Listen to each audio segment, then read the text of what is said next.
The title of this lecture is What the Buddha Thought, and that title is also the title of a book which I published in 2009, which is available in paperback. It's quite cheap, and it's worth every rupee. And I only have about 50 minutes now to speak to you, and the Buddha had many more thoughts than can be expressed or explained in 50 minutes. So if you would like to hear or learn about some more of them, please turn to my book. Now, the Buddha was a great man, one of the greatest in human history, not merely because of his rational thought, but also because he had a religious experience which inspired him to found what became a world religion, to propagate traditions of meditation and mental training, and to create an institution, the Sangha, which has already embodied his teachings for more than 2.5 millennia. It is about the Buddha as a rational teacher, however, as a rational thinker, that I shall talk today. And I do this because I believe that the Buddha has been more worshipped than appreciated as the great thinker he was. His words have been more mouthed than understood. There are surprisingly many cases in which the Buddhist tradition has not fully grasped the Buddha's meaning, because the commentators and exegetes have failed to take their historical context into account. And modern scholars have so far done little better. I think that once one gives them their place in the history of the development of Indian thought, one comes to see that not only did the Buddha have many brilliant ideas, they also cohered as a whole system of thought and attitude to thinking. Incidentally, there are also points on which he seems to have changed his mind, or at least developed his ideas in the course of a teaching career of 45 years. There won't be time to go into detail about that today, but I think it is exemplary that great people are not afraid to change their minds and not afraid of criticism. And though unfortunately this lecture is entitled Distinguished Lecture, I hope you will forget about that and apply critical thought to what I'm going to say. And incidentally, I would very much welcome questions, comments, or even objections at the end of the talk. You may have noticed that I've been referring to the Buddha as a thinker rather than as a philosopher. I have a reason for that. Like Socrates and most of the great classical Greek philosophers who succeeded Socrates, the Buddha was not interested in philosophical theory for its own sake, but for its practical consequences. His starting point was that we all find our lives unsatisfactory. Moreover, they are a form of imprisonment, since, like nearly all the Indian thinkers of his time, he believed that we are all in a potentially endless cycle of rebirth. Thus, the dissatisfaction of our condition, let us label it suffering, could go on forever. The aim of theorizing must be liberation from this horrible prospect, and your university motto is intended, I suppose, to remind you of that. The Buddha lived probably for 80 years in the 5th century BC. The dominant culture of his environment was that of the Brahmins. According to their own theory of society, the Brahmins constituted a hereditary class, the highest, and owed that position primarily to being the guardians of sacred knowledge. This sacred knowledge was embodied in a large collection of Sanskrit texts known as the Vedas. Veda, in fact, means simply knowledge. Writing was unknown in India at that time, so access to the Vedas was possible only through Brahmins who knew the texts by heart. The Brahmins, their rituals and ideology, provided the Buddha with his main point of reference and were a constant source of metaphor. He even reproached them with falling short of their own ethical ideals, and even sometimes referred to himself as a Brahmin to indicate that it was he who really upheld those ideals. The Buddha lived at a time of dramatic economic change. Agricultural prosperity was producing the first cities since the defunct Indus Valley civilization, city-states and long-distance trade. This trade created awareness of cultures outside India. The Buddha's knowledge that some countries had no caste system and spoke languages unrelated to Sanskrit liberated his outlook. Trade also created social mobility and a new class who needed a religion that neither depended on the service of Brahmin priests nor was tied to local observances and ancient customs. The Buddha was not the first person to found such a religion. When he first preached, there were several preachers and movements which rejected Brahminism.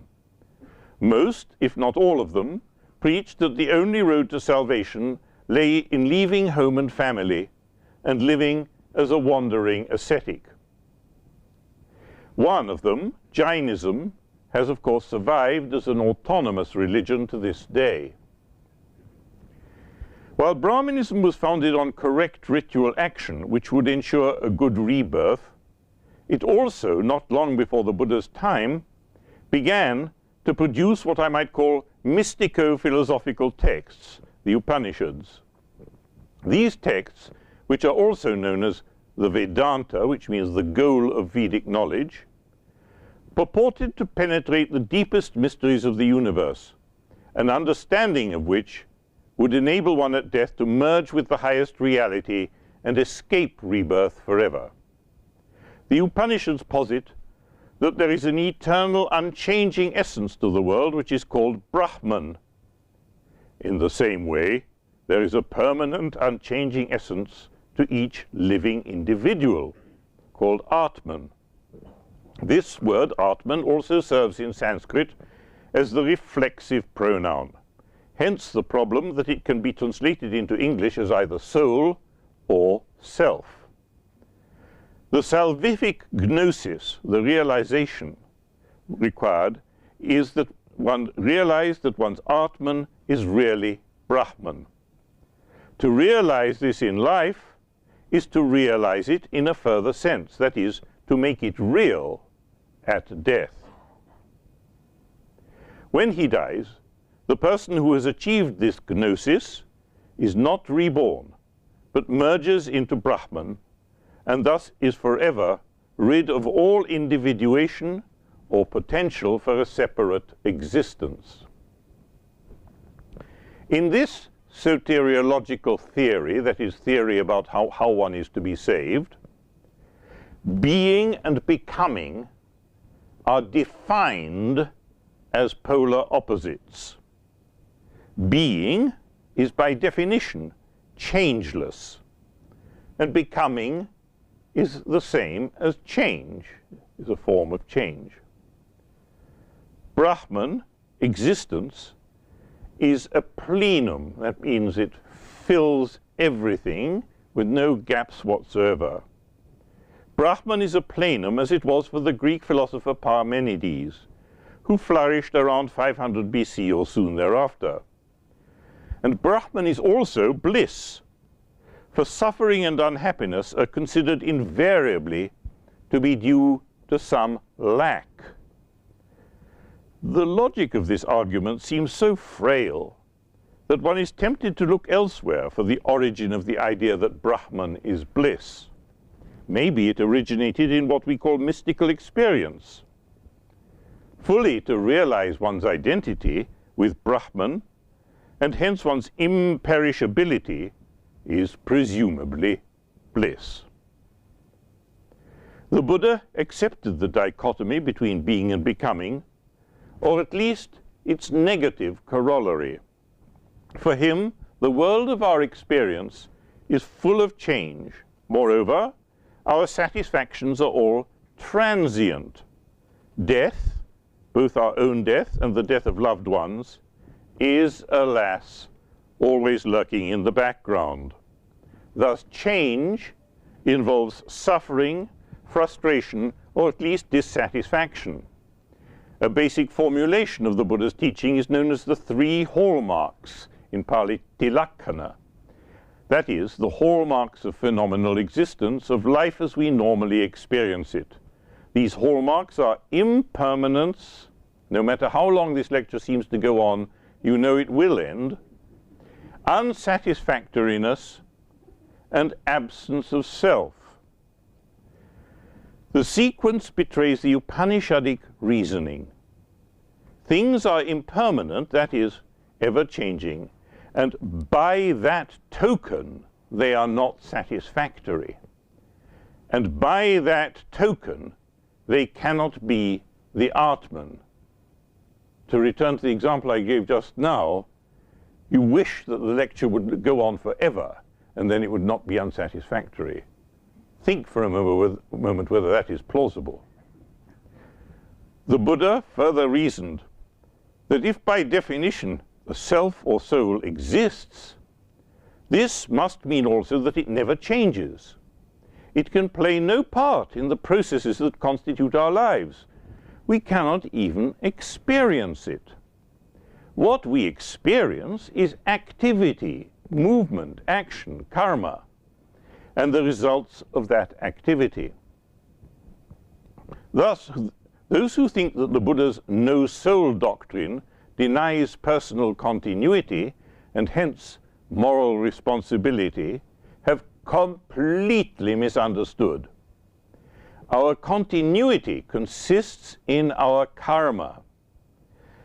This is probably the strongest theory of personal continuity ever enunciated, for that continuity lasts over an infinite series of lives, which can only be ended by attaining nirvana. Reflecting on the other side of the dichotomy, that is, being, the Buddha made a great intellectual advance.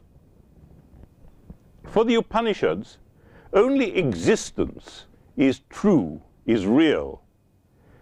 The 2 categories, true and real, that they did not distinguish from each other. Becoming is a mixture of being and not being. And so, they argue, what changes is less real than what doesn't. The Buddha decided that the view that there is a category, existence, or being, is a major moral and intellectual impediment. His stricture was later taken to apply only to the view that the Atman exists, but that is wrong. Positing the existence of the Atman was merely a paradigm case of the mistake. The Buddha's stricture amounts to a condemnation of what we now call essentialism. The word karma literally means act or deed.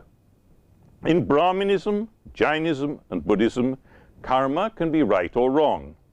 But the 3 religions understand the term differently. All agree, however, that one does a karma, and at some time in the future, in this life or later, one will experience a correspondingly positive or negative result. The underlying metaphor is agricultural. Sow a seed, later receive a harvest. The Buddha's use of the term has accustomed us to assume that karma always has moral value, positive or negative.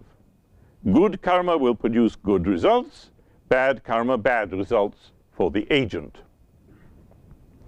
In the Brahminical tradition, karma preserved its meaning of action and referred primarily to ritual action. Good karma was prescribed ritual. Bad karma was something ritually prohibited. In this tradition, karma was not ethicized before the Brihadaranyaka Upanishad, which is probably the oldest Upanishad, a text which the Buddha can be proved to have known. However, the first to ethicize karma were the Jains. They and the Buddhists denied any positive value to ritual. The greatest Jain objection to Brahmin ritual seems to have been to the violence involved in animal sacrifice. Their own view of karma may strike us as bizarre. They, the Jains, ethicized the cycle of rebirth. One is reborn according to one's deserts. What they said was reborn was a soul or life monad, and such souls were found not merely in what we think of as sentient beings, but in every particle of matter, no matter how small. Even by moving around, therefore, one does physical harm to other beings, because you tread even on dust. Therefore, all acts, including ritual acts, must do some harm. Every act attracts something analogous to dust, which clings to the soul and weighs it down. So, to gain release from the cycle of rebirth, samsara, one has to scrub off all the old dust and not let any new dust gather. The scrubbing involves physical austerities, and preventing new dust from gathering means total inaction. Finally, it means even starving to death. While the Buddha was influenced by Jainism, his thought was far more sophisticated. He, the Buddha, showed a capacity for abstraction, which today we may take for granted, but raised Indian thought onto a new plane. Karma for him was not physical, not even action in the normal sense. His single most significant statement was, "By karma I mean intention," a bold reversal of the use of words. We shall see that his capacity for abstraction took him far beyond the assumption that a theory of rebirth required that there be an entity which is reborn. The idea that a mere thought or state of mind could engender karma first appears, though very briefly, in the Brihadaranyaka Upanishad, but it took the Brahmin tradition many centuries fully to disentangle ethics from ritual. Ritual rules are always particularistic. They apply to people of specific age, gender, marital status, and so on, and in particular situations. When the Buddha declared that the value of karma lay solely in intention, he disengaged ethics from status and circumstance. He universalized ethical values, since intention, whoever has it, can only be, for him, moral or immoral. He made all living beings ethically equal, in that they all had the same chances, the same responsibilities. However, since he too believed in rebirth, no one at birth starts with a clean slate. We are all, as he put it, heirs of our own deeds. And moral habits formed in the past, over any number of lives, have given us propensities. So it is harder for a drunkard to become sober than for someone who never drinks anyway. But though the effort needed is unequal, each of us has the chance to improve or decline. For the Buddha, morally good intention purifies the mind. A morally advanced person can then undertake such purification directly by meditation. We saw that for the Jains, even good karma is unwelcome in that it keeps one within the cycle of rebirth, even good karma. The Buddha's system is all of a piece. The final goal and result of purifying the mind is to purge it of all selfish emotions and to attain full clarity of understanding. Virtue and understanding are mutually reinforcing. In the text, which passes as the Buddha's first sermon, he briefly enunciates what he calls the Four Noble Truths. The first is suffering, the experience of all living beings. The second is its cause, desire. This both recalls the Upanishadic view that suffering is due to a lack, and also stands in a long tradition that mainly ascribes our sufferings to our emotions, our appetites. The root cause of our suffering is that we want things we inevitably will fail to get, such as immortality for our loved ones. The third follows logically. The way to end suffering is to stop desiring. The fourth noble truth describes that way in practical and ethical terms. It has 8 stages and leads from right view, which mainly refers to accepting the Buddha's teaching of karma, via ethical conduct to the mental training which will enable one in the end to achieve the salvific gnosis called nirvana. So what is that gnosis? In metaphorical terms, it is often described as the going out of the fires of passion, hatred, and confusion. When not using such metaphors, the Buddha would agree with the Upanishads only in their apophatic formulation. Apophatic is a word that may not be familiar to all of you. Apophatic is asserting something by way of negation. Not saying something positively is that, but saying it's not something. That's called apophasis, or that's described as apophatic. He would agree with the Upanishads only in their apophatic formulation that the salvific truth can only be described apophatically as not thus, neti, neti, na iti. We have seen that he regarded talk about the category being, and hence reality, as a major impediment to spiritual progress. Moreover, there is a serious ambiguity about Brahman. In all the Brahminical cosmogonies, Brahman initially is a neuter principle, but then, through some unexplained development, that principle, while remaining immanent in all phenomena, also becomes personified as a masculine creator. If it or he is also the creator, he cannot but be involved with change and becoming. The purity of his being is compromised. In other words, we encounter here the paradox of what in the Christian tradition is called the unmoved mover. In fact, this paradox endures throughout the Hindu theistic tradition. God has to be both beyond the world, transcendent and changeless, and immanent in the world which he has created and sustained. Moreover, if the highest truth is that Brahman and Atman are one, then the soul too, the soul of each one of us, becomes an unmoved mover, which is a contradiction in terms. These reasons convinced the Buddha that to convey what he meant by nirvana, it was best to stick to negative language. Since the problem, suffering, was that of each individual person and its solution also lay with the individual, the Buddha saw no need to bring God into it at all.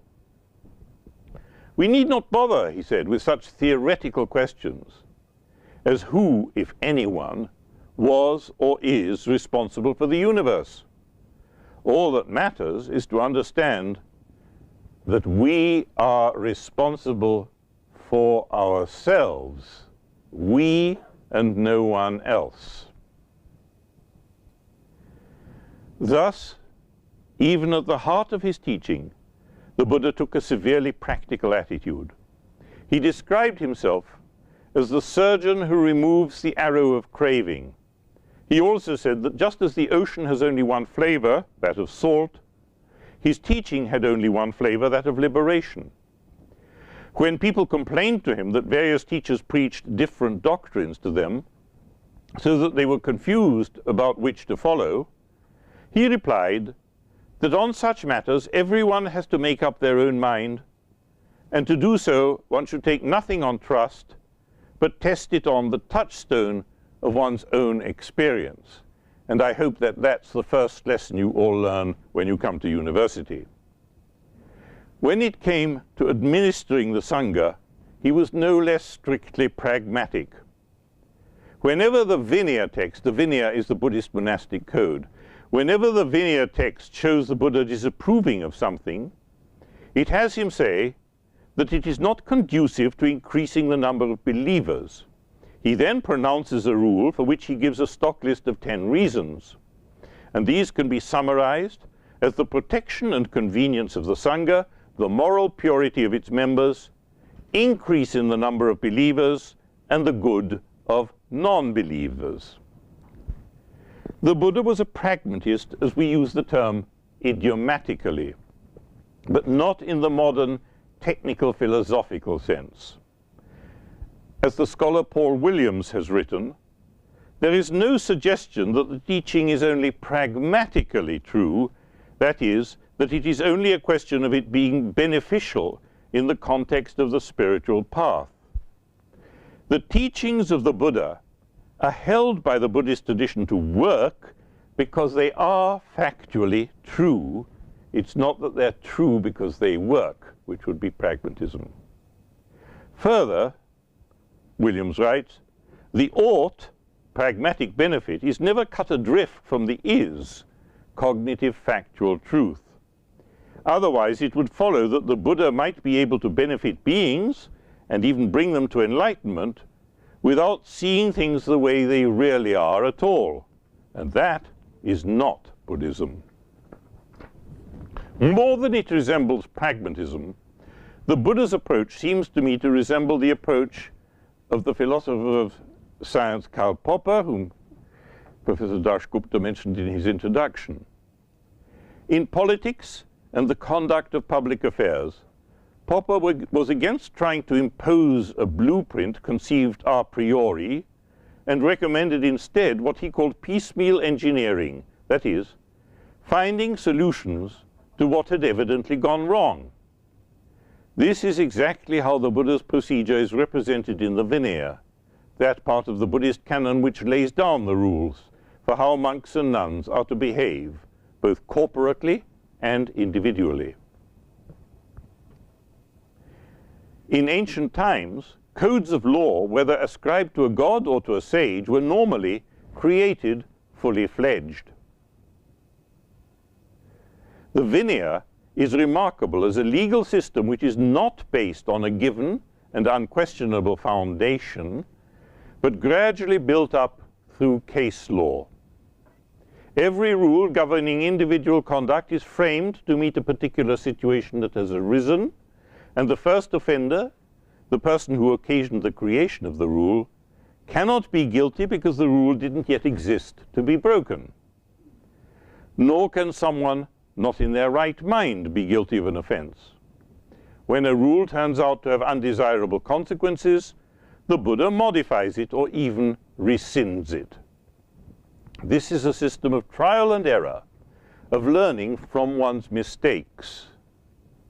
It proves that the Buddha, despite the protestations of Buddhist followers, did not regard himself as omniscient. The evidence is there in the texts. In matters of doctrine, the parallel with Karl Popper lies not only in the Buddha's anti-essentialism, but also in his method of conveying his ideas. In one text, he says that he doesn't dispute with the world, it's the world that disputes with him.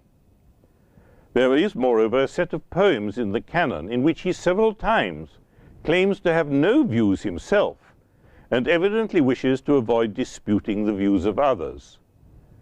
This isn't typical of the prose texts, but it merely carries to an extreme the Buddha's general strategy of exposition.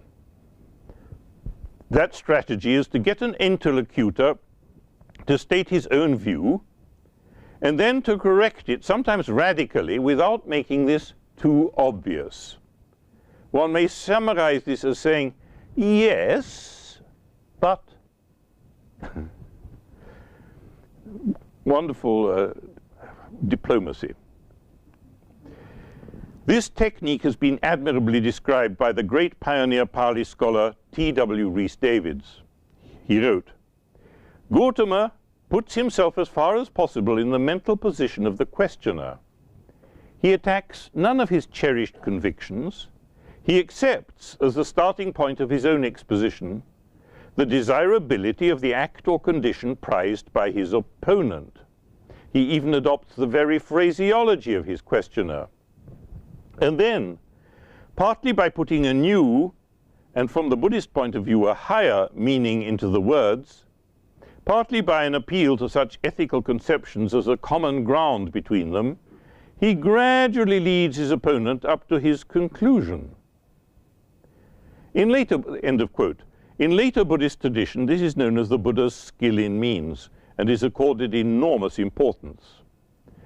Any historian of ideas does well to bear this in mind, for it shows how it comes about that the Buddha makes such startling innovations in the use of words. Of this, he's using karma, which we saw literally means act, to refer to intention, is only one example. That the Buddha normally formulated his views with reference to those of predecessors or opponents means that they're easily misunderstood by those who are ignorant of the context. And that indeed has been what has happened.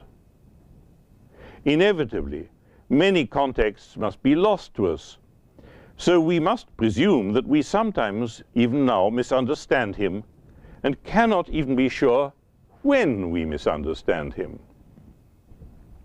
Yet, certain meanings have been retrieved by research. A striking example is the Buddha's teaching on 4 states called boundless or abiding with Brahman. The 4 are love, as the term is used in theology, compassion, empathetic joy, and equanimity. The Buddhist tradition has vaguely realized that the Buddha set the highest store by love and compassion, and has adored him accordingly, but has failed to find textual authority for this in the early canon. But it is there, in a text called the Te Vidya Sutta. It has been missed because when the text, originally addressed to 2 young Brahmin converts, says that the monk who practices these states goes to stay with Brahman when he dies, the tradition has taken this literally. Brahman is then taken to be a kind of super god who presides over a heaven above the heavens of the normal gods. And the benign monk is simply thought to be reborn in that heaven. However, it must be clear to anyone who examines the relevant texts that the Buddha is here giving a metaphorical interpretation of a famous passage in the Brihadaranyaka Upanishad. That passage describes how a person who has attained the salvific gnosis escapes rebirth by going at death beyond the highest heaven to join, perhaps to merge into, Brahman. Whether Brahman is here the neuter principle or its personification as masculine is left ambiguous. The Buddha is teaching the 2 young Brahmins that a spiritual accomplishment is indeed the way to escape rebirth, but that accomplishment is not the realization of a metaphysical fact, their identity with Brahman, but an ethical transformation by which they love all living beings boundlessly, that is to say, equally and infinitely. Thus, the accusation often leveled at the Buddha that he taught people to be selfish, caring only for their own spiritual progress, is shown to be completely misconceived. Some of the Buddha's metaphors have been only partially understood. The outstanding example is his use of fire as the central metaphor for our normal experience, and how to reverse that normality so that we achieve enlightenment and escape rebirth. The Buddha's 3rd sermon, which is known in English as the Fire Sermon, begins with the strange words, "Everything, O monks, is on fire." But the Buddha then explains what he means by everything. Everything is all our faculties, the 5 senses plus the mind, and their objects and operations and the feelings they give rise to. To paraphrase, everything refers to the totality of experience. All components of our experience in this world, the Buddha declares, are on fire. They are on fire with passion, hatred, and confusion. Most people know that the commonest Buddhist term for the solution to life's problems, liberation from the cycle of rebirth, is called nirvana, and that this term is connected somehow to fire. But what exactly the fire means or refers to has often been misunderstood. The word comes from an intransitive verb meaning cease to burn, to go out like a flame. The noun nirvana means going out, without implying any agent who causes that going out. It's just a happening. In the fire sermon, the Buddha preaches that our experience is on fire with three fires, the fires of passion, hatred, and confusion, and our aim must be for all of those three fires to go out. Sometimes in the canon, the first fire is called passion, sometimes greed, but this variation is not important. The reference is the same, and the fires are always three. Why? Well, the Brahmin householder had the duty to keep alight a set of three fires which he tended daily. The Buddha thus took these fires to symbolize life as a family man. This is stated clearly enough in a canonical text.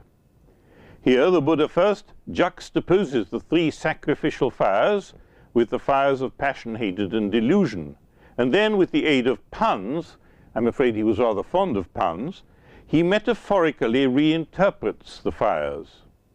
The Eastern fire, he says, stands for one's parents, the Western fire for one's household and dependents, and the Southern fire for holy men, that is, renunciates and Brahmins, who are worthy to receive offerings. It is in this sense, he tells a fat Brahmin, that a householder should tend the fires, that is, by supporting these people.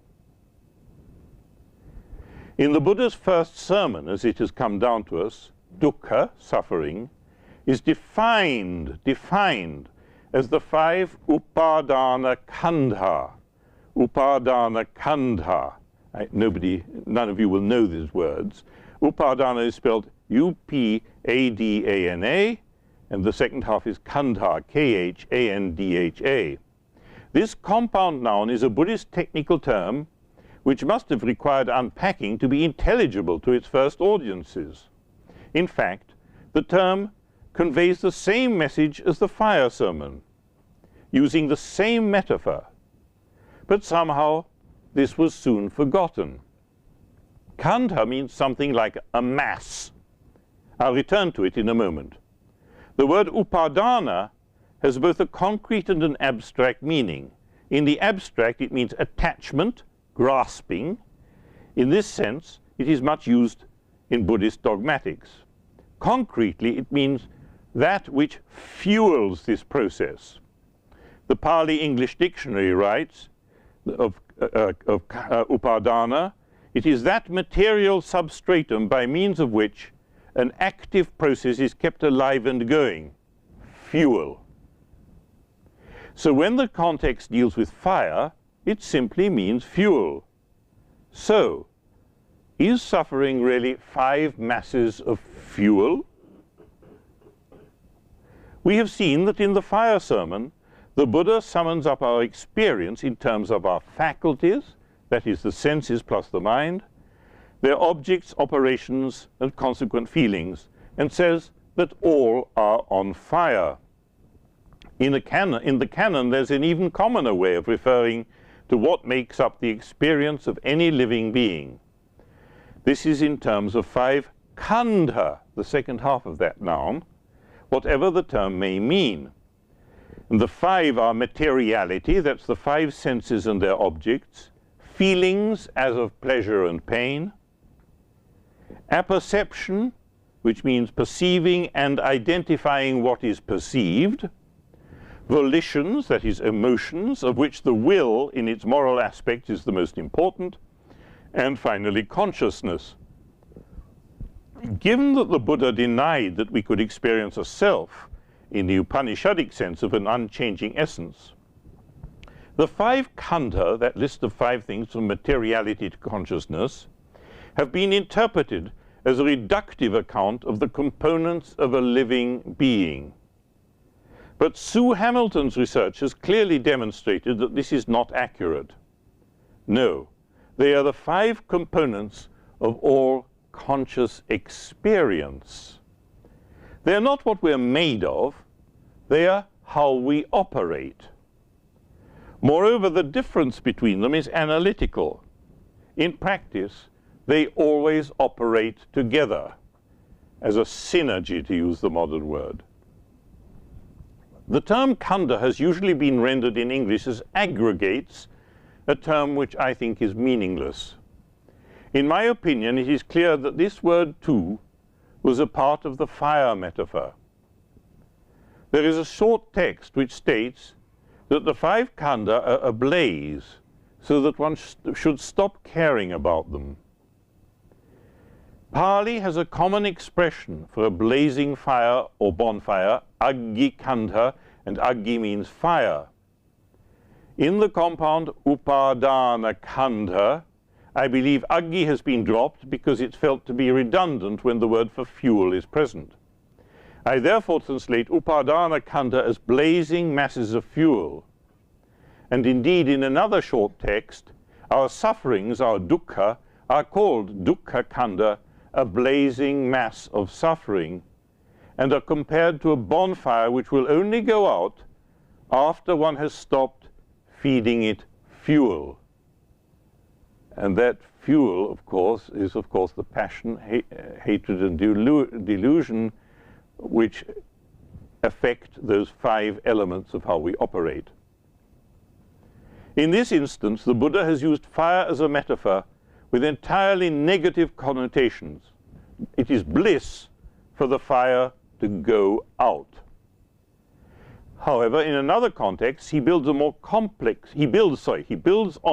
more complex ideas about fire, ideas which go far back into Vedic thought. Here, fire is no mere metaphor, but the model which inspires his understanding of reality. For the Buddha derived from fire the inspiration that what appears to be a thing is in fact a process. That it is a process which acts without an agent, and that its operation is neither wholly determined nor wholly random.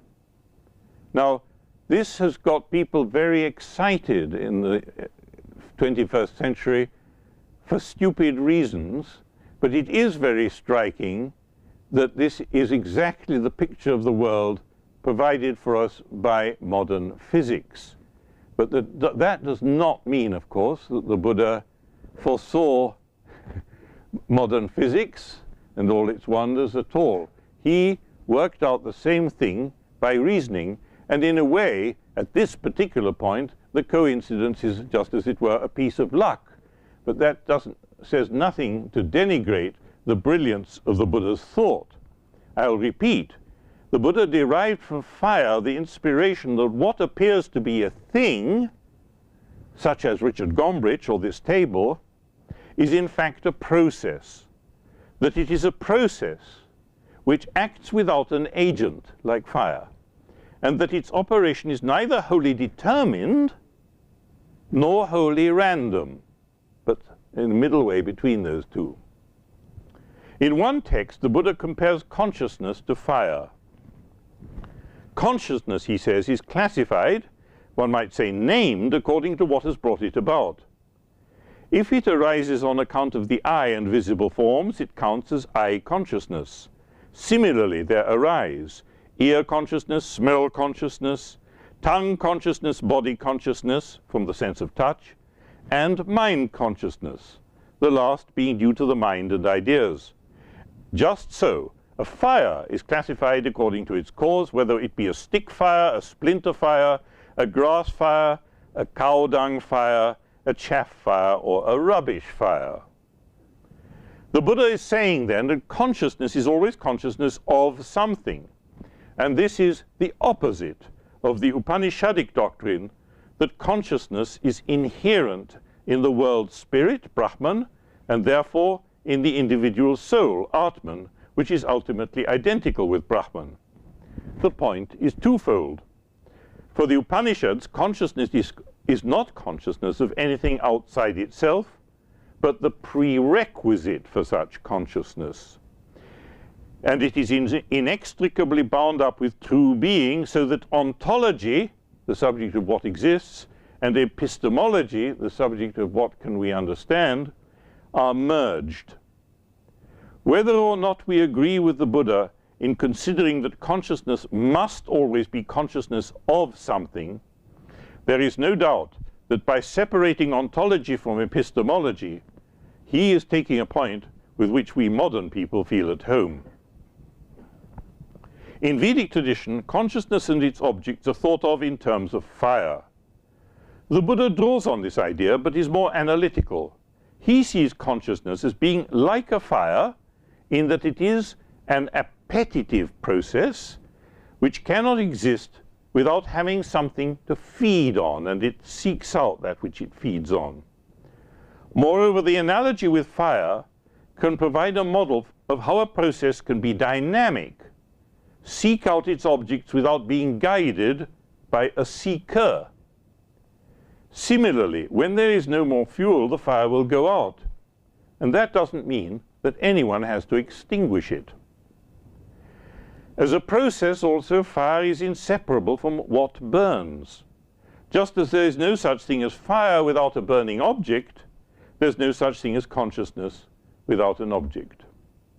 This insight the Buddha then generalized by saying that the subjective and objective presuppose each other, and all experience requires both. It is an interaction of both the subjective and the objective. The thought that subject and object cannot be separated seems to accord with the Buddha's statement that the world lies within this fathom-length body. For us, the world is our experience of the world. Thus, the Buddha realized, I repeat, that the subjective and the objective presuppose each other, that our world is composed of experience, which is constituted by both.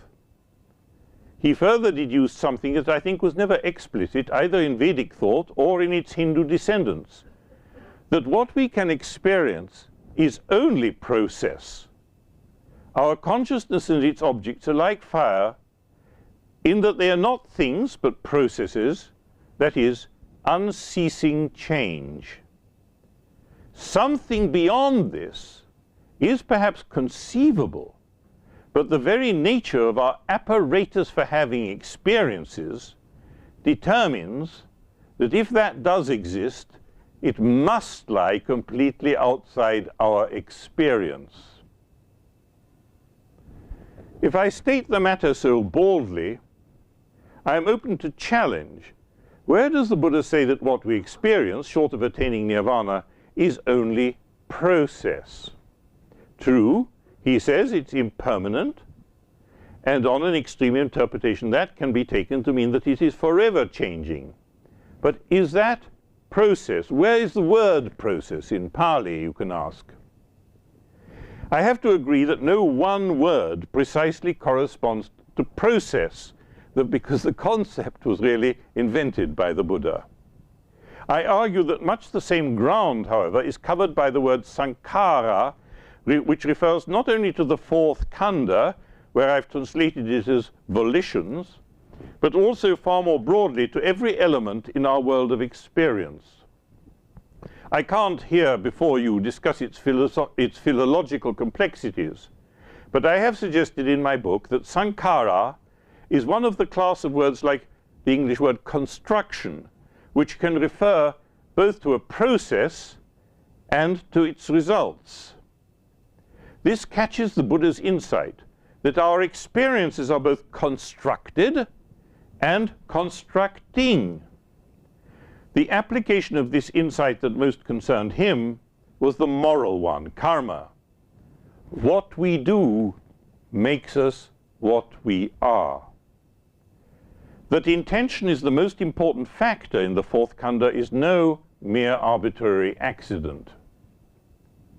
That fire is a process which may help to explain both life and consciousness was an idea that the Buddha could find in Vedic texts, but his ethicization of the idea gave it far greater precision. Creating the conditions in which the fires with which we are all burning would go out was an enterprise at the same time ethical and intellectual. For the fires were both emotional, passion and hatred, and intellectual, confusion, stupidity. Egotism and belief in an unchanging ego were the essential fuel of the fires. So once they were got rid of, those fires would just die. I find here a striking analogy with the pre-Socratic philosophers. I have noted the similarity between Parmenides and the Vedantic view of Brahman. In Ionia, Heraclitus argued that fire was the basic element, the stuff from which everything came and into which it returned. He shared the Buddha's insight that our world is in constant flux. It is a world of processes. Heraclitus was probably responding to Parmenides, just as the Buddha was responding to the Upanishads. I do not believe that Heraclitus could have influenced the Buddha, let alone the other way around. But in ancient Greece too, fire inspired someone to envision a world of perpetual change. Everything then in our lives and experiences is process. Can one be any more specific? The Buddhist tradition holds that the Buddha's distinctive insight was that all phenomena are causally conditioned. This discovery has two main formulations. One amounts to saying that everything, except nirvana, which isn't really a thing, arises from a cause. It follows from this that the world can have no beginning and can have no prime mover. Moreover, the fact that nothing exists independently of causes can be expressed as a middle way between the propositions everything exists and nothing exists. Remember that the Buddha takes being and becoming as opposites. The other formulation is known as the chain of dependent origination, paticcasamuppada. It starts with our suffering, notably decay and death, and asks what causes it, and then in turn traces that to a cause, and that to a cause, and so on back to ignorance. The ignorance is failing to grasp the Buddha's message. Here the causes are in fact necessary but not sufficient conditions. We can call them preconditions. Without each link, the next one cannot arise, but its occurrence does not guarantee the next one. One may snap the chain by attaining nirvana. This doctrine primarily concerns the individual rather than things in general. Since things in general are of interest only insofar as they are experienced by the individual, this is not important to the Buddha. Nevertheless, one may comment that this is soteriology rather than philosophy. Nothing interesting is being said about causality as such. But philosophically, this serves as the paradigm case of how the world consists of processes, and those processes are not random, but nor are they rigidly determined. They fall within limits, limits set by preconditions. The most important application of this idea is to karma. It is the Buddha's answer to the problem of free will. If everything is determined so that we have no choice, morality collapses, and with it collapses the whole of the Buddha's teaching. But unless actions and intentions have non-random consequences, there is no path towards nirvana. There's no reason for doing good, and no solution to the problem of suffering. So here again, the Buddha's theorizing takes us only as far as is required for practical purposes. It's much like our legal system in that way.